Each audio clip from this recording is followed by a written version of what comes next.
Want to know how to fix your shaky footage in Premiere Pro? Check this out!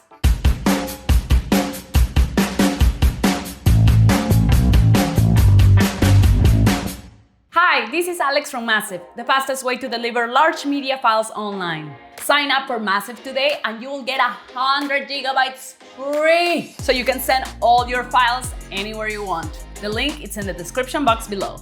Go and get it. Okay, let's talk about video stabilization. Ideally, you want to use a tripod or a gimbal if you want your shot to be still or have a smooth movement. But sometimes we just have to use what we got. Unless you have a lot of strength and control in your arms, there's definitely going to be some kind of movement. This can be a stylistic choice to give it more like a realistic feel, like for example in documentaries. But if that is not what you're looking for, then let's see how to fix it in Premiere. I have this shaky video here on my timeline already. Let's go to the Effects tab, look for Warp Stabilizer, and drag it to your clip.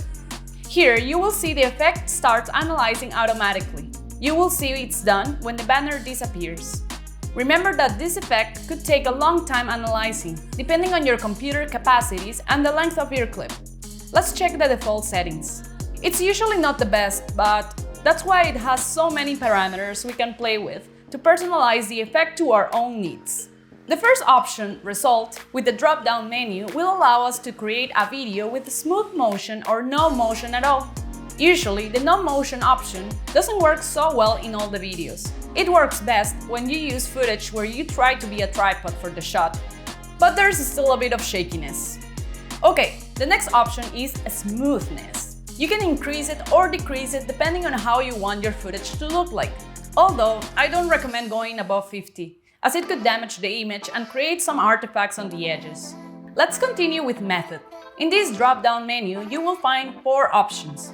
By default, the effect will analyze the footage with Subspace Warp. This one will modify more parameters from the shot, warping parts of the frame to stabilize it. As we go up, some parameters considered for the stabilization are removed. The next one is Perspective.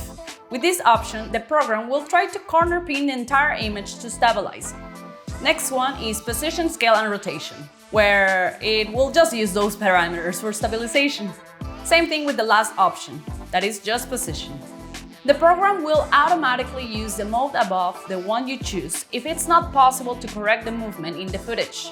At the end, the best mode will depend on the video you are trying to fix.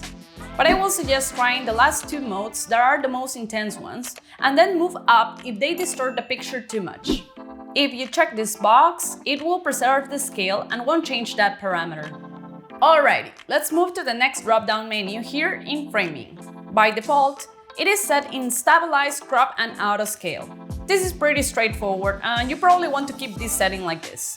When adjusting the footage, the program is actually moving the image to compensate the original shakiness. If you select Stabilize only, you will be able to see how much movement is actually being adjusted and how hard Premiere is working. Obviously, we don't want to see the black edges, so let's just leave it with the one before. Here, in Additional Scale, you can increase the scale like you normally would do if you want to crop more the edges. Okay, let's open the Advanced Settings. If after modifying the previous settings you're still not happy with your result, here's the place where you can fix your problems. Check the box for Detail Analysis for a more in-depth analysis to find elements to track in the shot. Fast Analysis is checked by default and helps with the time Premiere takes to analyze the footage but keeps the process unchanged. With Rolling Shutter Ripple, it is set in Automatic, but you can do an enhanced reduction if it has larger ripples. You can change this setting when you have selected Subspace Warp or Perspective as your method. Next one is Crop Less, Smooth More. This option will help with how much cropping has been done while smoothing out the movement. If you go lower, the footage will be smooth, but more of the image will be visible.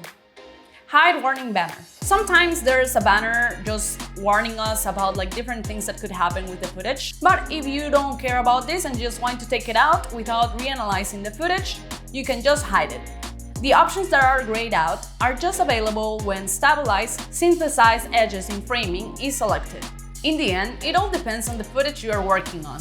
Play around with different settings and options and choose what looks best for your footage and style.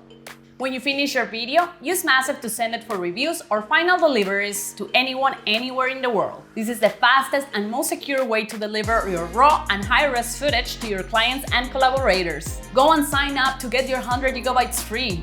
Don't miss out on this opportunity.